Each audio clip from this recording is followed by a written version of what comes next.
All I need is you, baby, baby. Hey guys, what's up? Welcome back to my channel. It is Drew here from Lone Fox, and I look very tan, and that is because I got a spray tan yesterday, and they gave me 4 different options for colors, and they're like, which one do you want? Do you want like a 2 or 3? And I was like, I'll do a 2. And then I was thinking about it, I was like, you know what? I have not gotten a spray tan in like a year, like let's just go for the 3 and see what happens. And I think I got a little too tan. It'll fade in the next couple of days, so I think next time I'm gonna get a 2. But besides the point, today I have some really amazing, super fun and easy DIY projects for you guys. These are honestly great like decor or personal DIY items, but they're also literally geared perfectly for Valentine's Day. So if you need to make anything for a loved one, a friend, your children, your parents, your teachers, your friend group, whoever it might be, these are such great, super affordable, easy DIY projects, and I wanted to make them, of course, very, very affordable. That way anyone can create them, and they're also great to create like in mass form. So if you wanted to make a lot at once, you can give them out to like all of your friends or all your boyfriends if you have multiple, because people do these days. Or all your husbands, all your wives, whatever it might be. I'm just kidding. Hopefully that's not a thing. But besides the point, today's projects are super easy, very cute and fun. Give this video a thumbs up if you enjoy. And also, thank you guys so much for all of the love and support on my last video. That IKEA like storage hutch that I created, you guys were obsessed with it. I have never seen such like engagement on a video before, and I just want to thank you all. So if you have not seen that video, check it out. I'll put it in the card up there for you guys. And let's all send positivity in the comments below, because we all have 14 days to find a Valentine. If none of us have a Valentine, we still have 14 days, guys. So I've never had one in my life. You never know what can happen in 14 days though. So yeah, let's get into today's projects.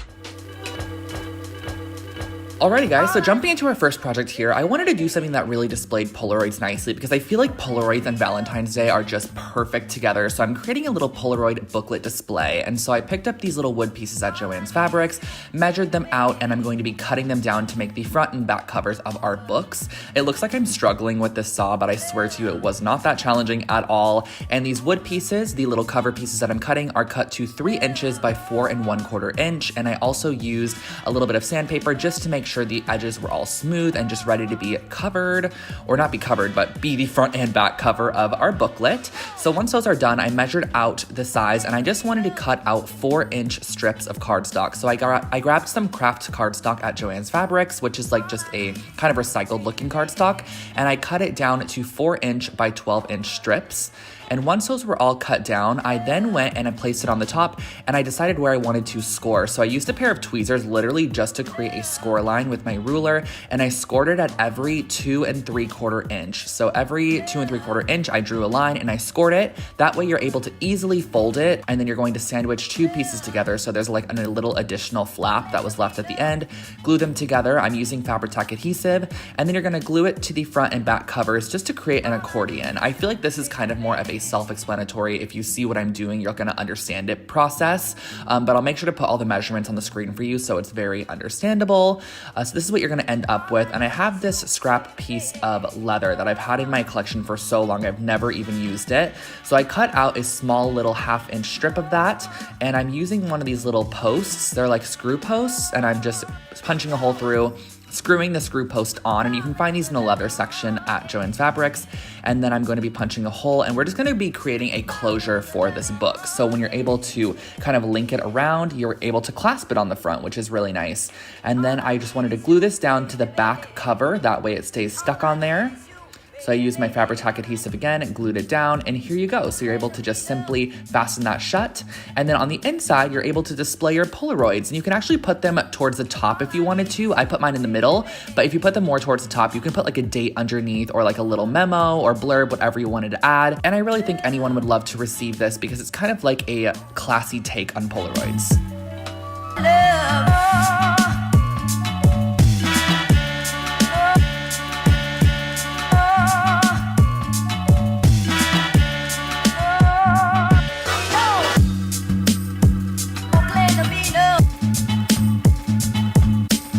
This next project is one that is kind of quirky and fun, but super cute and great for really anybody, girlfriend, boyfriend. You can even make this for your kids if you wanted to, whatever you wanted to do. So I actually have some Shrink Ink film, and I'm going to link the exact one I purchased below. It is a white one, and I put it over the top of my phone screen and drew out a heart. You can kind of use your phone screen as a light box, which is just kind of like a little tip.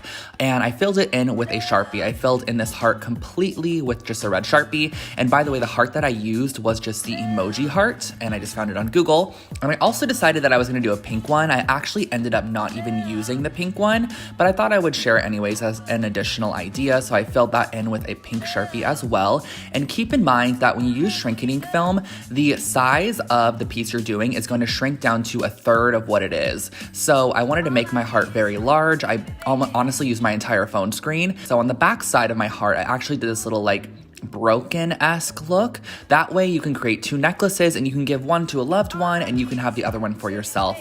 So I punched a hole in the top of each, and then I put them in the oven, let them bake. It literally takes between 2 and 3 minutes, but as you could see, they shrink in size tremendously, but they end up turning out into these like very thick plastic charms. And then next what I did was use some of this liquid gold paint because I wanted to make these almost look like enamel charms. So I went around the edge of this with the gold paint because the edge was originally white. So I went around with the gold because we're going to be using some gold hardware.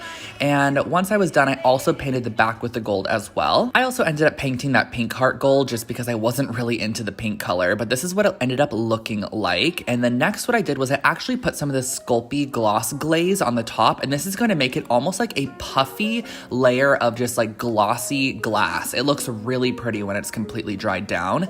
And the last step is just to create the necklaces. So I picked up some basic gold jewelry supplies at Joann's Fabrics, super affordable. I think they always have sales on these as well. And I basically cut down 18-inch pieces of chain, opened up a jump ring, looped a clasp on the end of the chain, and then I also added a ring on the opposite side. That way the little clasp had an area to clasp to. So this was our finished off necklace. And to finish off this necklace, you just need to open up a jump ring, slip your new little charm on there, and then put it on the necklace. And that finishes off your little cute enamel charm necklace. I love the way this turned out, and I think it's just a great, simple, and affordable gift for anybody.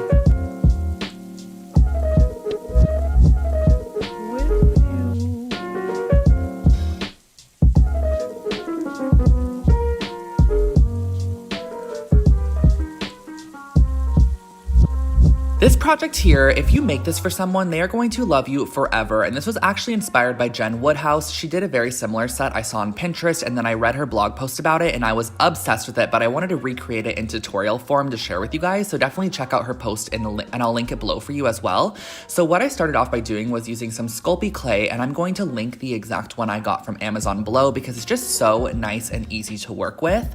And for these coasters, you're going to want to roll out some very organic looking shapes. So kind of just knead it into a random shape and then just start rolling it out. But the thing is you're gonna have to kind of trial and error how much clay you need per coaster because you're gonna want them to be semi-thick. I made mine about a 1/4 inch thick each because you are gonna wanna have a nice thickness to your coaster where you're able to kind of add a gilded edge to it in the end. So I ended up making 4 total coasters, put them on a baking sheet, and you're gonna bake them according to the package instructions. So once the coasters are fully dry, you can select whatever paint colors you want. Now keep in mind you are going to be using a ton of paint. I ended up like squirting almost this much paint per coaster, and I also used just a very fluffy kind of watercolor brush. And the reason you're using a lot of paint is because you're going to want your paint to kind of blend together. So you're going to want to have a lot, that way it starts to blend with each other. And when you think about agate coasters, I kind of think about a very milky consistency. I actually have a set myself from Anthropologie that was literally like $200 that I got for Christmas a long time ago.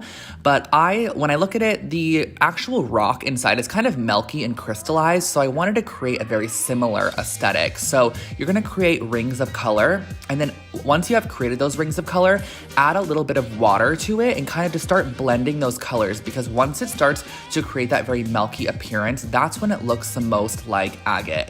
Now, it is kind of hard to achieve that rock look with just acrylic paint, but I think that it ended up turning out really great in the end, and you can really layer up the paints as well. Just keep in mind that the more paint you do add, the longer you're gonna wanna allow it to dry for. And also keep in mind that you could do layers as well. Like you might want to do a first layer, let it dry, do a second layer, whatever you feel comfortable with. I just did it very freehand and organic. That's why I'm sharing my entire process here with you guys. And then I also realized I wanted to add this little bit of gold in there, and this really just made the coaster come to life. I feel like it almost made it look like there was like some mineralized, crystallized gold on the inside of the coaster, and it just made it look so pretty. So I highly suggest adding a little bit of gold or silver or bronze, whatever it might be, to your rings, but I'll let you guys just kind of watch what I'm doing.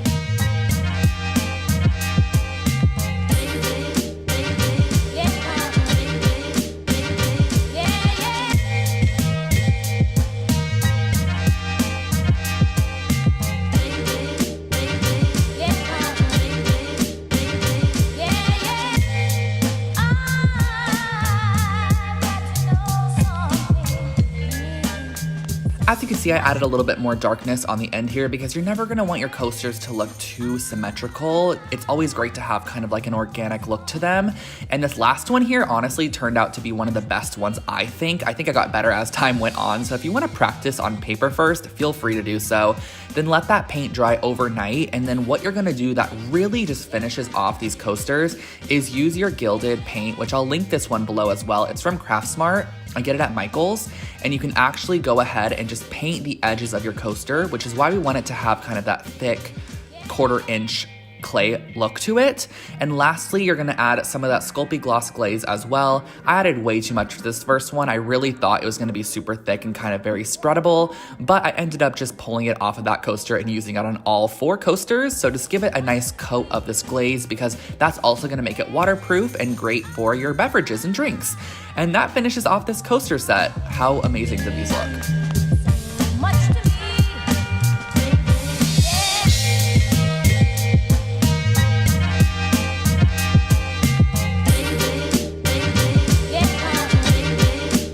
Our last project here is a great little kind of customizable packaging idea for a bottle of wine, because I feel like a bottle of wine is a foolproof Valentine's Day gift idea. If you don't know what to get someone, get them a bottle of wine. Now, this linen piece of fabric was cut out to 26 by 6.5 inches and then folded in half, so it ended up being 13 by 6.5 inches. And I went in with some embroidery floss and just literally roughly sewed up the side of it. And I thought this added a very cute element. I was originally gonna flip it inside out, but I loved the exposed stitching. So once you're done, you can kind of slip your bottle inside and then cut off any excess you need. But you guys, that 26 by 6.5 inch mark that I told you was the finished off result.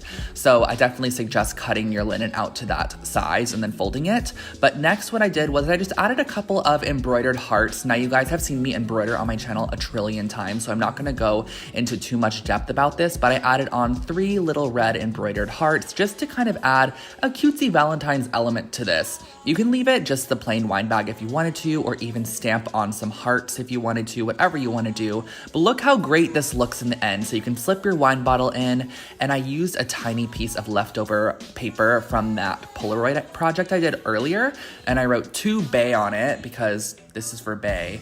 And then I pulled off a little bit of like some twine, and all you have to do to finish this off is just wrap your little tag on the top, tie a bow, and that finishes off your little wine wrapper. How freaking adorable is this? And it's customizable too, so it's perfect.